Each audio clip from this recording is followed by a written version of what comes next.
Hello, it is 6 o'clock and we are getting ready for another Facebook Live.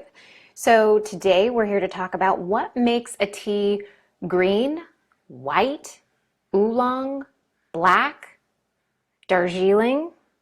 I mean, it all comes from the same plant, right? The same kind of plant. So how is it that this one kind of plant can become all these delicious things that we drink? My name is Dina Cataldo, and I am the director at Sicilian Tea Company. This is a third in a series of Facebook Live videos talking about how tea is made, where it comes from, giving you pretty much everything you need to know about this plant. And really we're talking about the origins of teas. Right now, take a moment, let me know what you're drinking tonight. Let me know, what your questions are, if you have any questions as we go along, and I will do my best to answer your questions. So first off, let's talk about what we've talked about just in the last couple of episodes. So we've talked about what factors into what makes a Darjeeling, what makes a black tea, a white tea, a white tea, an oolong, so on and so forth. We talked about where it comes from, where it's grown. In the first episode, we talked about how the mountains may affect the different environments may affect the tea leaves. A lot like wine. When you're growing wine, you're concerned about where on the hillside it's being grown, what kind of soil is being used. All of those things, the geography, the geology, it all affects what goes into the tea leaf. And then we started talking about what happens after the tea is plucked. And we talked last episode a little bit about the first 3 steps that go into creating the tea. So the first step is plucking. What kind of leaves are going to be plucked for the kind of tea that you are making? Then we talked a lot about the withering process, and we talked about the rolling and shaping, which sets up what we're going to talk about today, which are the next 3 steps. The first one of those being oxidation. So, oxidation, what is it? Basically, what that is when the oxygen meets with the oils of a tea and it evaporates the oils. So what we're looking at right here is a little rolled up oolong leaf. And it's gone through multiple processes, right? This initially was this beautiful fresh green leaf. And then what was done to it is after it was plucked, it was laid out to wither and to soften up. So that way it could go through the next process, which was rolling it either by hand or by machine. And for this particular little leaf, it also goes through oxidation. And now when we talk about oxidation, when we talk about the oils being evaporated from the tea leaf, it's doing some things to that leaf. It's not only just allowing the oils to evaporate, it's starting this whole chemical process within the leaf. And that's what makes leaves more caffeinated. The more oxidized a leaf is, the more caffeinated it is. The more green that's in a leaf, the less oxidized it is. That means there's going to be less caffeine. But if you have a fully oxidized leaf, like any black tea, that's a fully oxidized leaf. Excuse me. I'm going to have a little bit of my cha. Much better. So when we're talking about oxidation, we're talking about the process that makes a black tea or a green tea, or an oolong tea. Because that's the only time oxidation is going to take place, an intentional part of the tea making process, is when we're making black leaves, black tea leaves, and when we're making oolong. And oolongs, they might be oxidized a little bit or they might be oxidized a lot.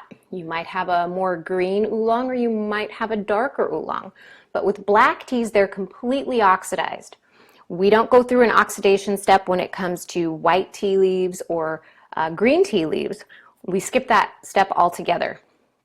And that's so that it keeps the essence of that leaf. It's more like the original leaf. The flavors are going to be different. So if you're oxidizing a leaf, it's going to make the flavors a lot of times richer, more robust. Sometimes malty when you're talking about the black teas. You can get even malty, earthy flavors. So again, this step is totally skipped with the greens and the whites. This step's really only relevant to the oolongs and the black tea leaves. So the step that is very relevant to the green tea leaves is de-enzyming or firing. And what that is a heating of the leaf. And there's two ways you can do this. It's through tumble dryers, or you can have them laid out. It's really up to the tea master. The tea master is the one who's deciding, okay, how humid's the room where these leaves are drying? How high of a temperature do we need to fire these leaves at? For how long do we need to be heating these leaves in order to make them dry and so that they taste the way we want them to taste? Because this is not just a haphazard process. This is one where the tea master has really gone in depth and figured out, experimented with what kind of flavors he wants those leaves to have, so that when we brew the tea leaf, it's going to have the flavors, the aromas that come out of that leaf that he designed, that he wanted most.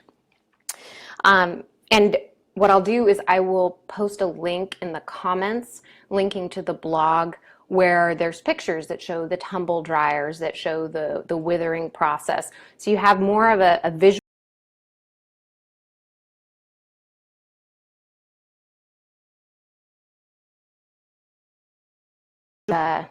For the green teas, it looks like we disconnected for a second, so I just want to make sure that we're running fine. Okay. For the green teas, this is definitely something that needs to happen because that firing is what retains the green tea leaf color. For black leaves, yes, everything has to be fired because it all has to be heated, except for yellow teas. All teas other than yellow teas have to be fired. They have to be heated so that they are dried down to 3% moisture, and that is to protect the teas when they're transported on long journeys. You don't want them to get moldy, so you have to protect them. So the drying helps with that. But the firing early on in the tea process for green leaves is especially important because it retains the green color. And another heating process that can be done, and this you might find in black teas, for instance, or oolongs, is a roasting process where the leaves are dried, but they're dried over charcoal or they're dried over spruce or pine wood to bring in that smoky flavor. If you go to that blog that I posted that link to in the comments, you are going to see pictures of leaves that are placed into baskets, and those baskets are then placed over charcoal piles so that the smokiness gets into the leaves, and that's an intentional thing that will bring out those smoky flavors for that particular tea.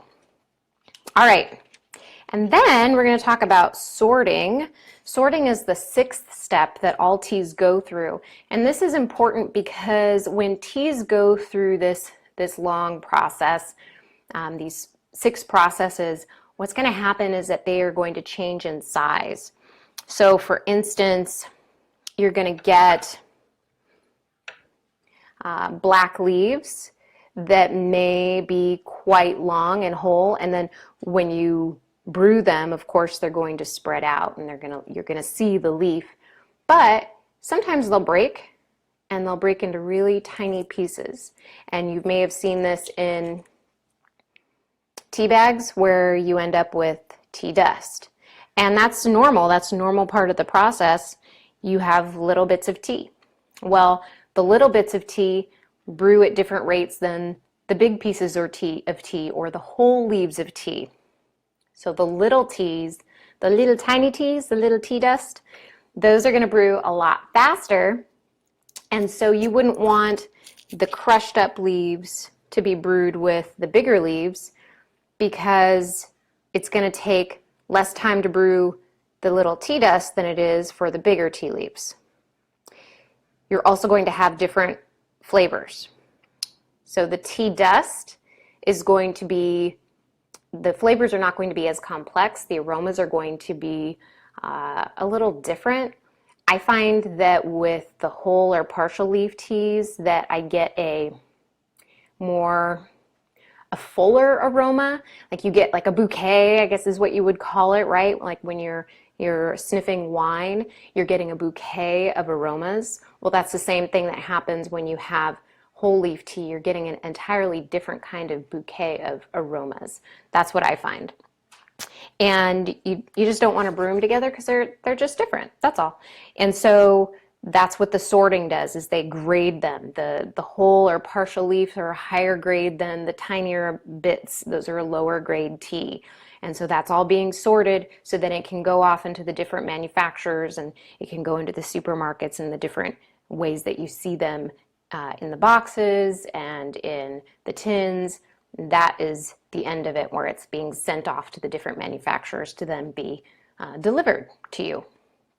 So let's go over these 6 steps again. So the 6 major steps that a tea takes after it's been plucked or after it's been grown. It's plucked.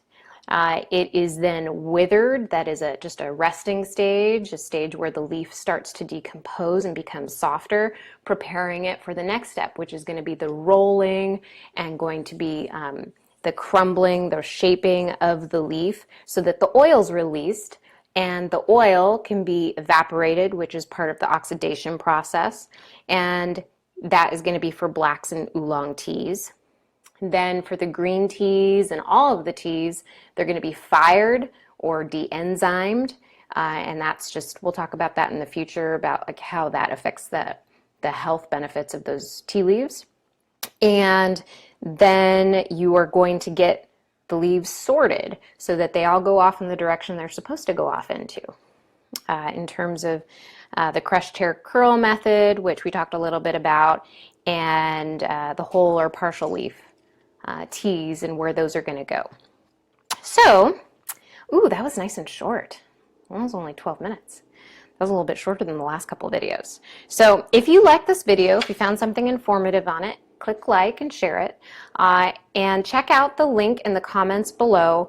You're going to see pictures of the processes that we've talked about and read a little bit more of that. And that's it. Enjoy the rest of your night. Thanks so much for your time and have a wonderful time.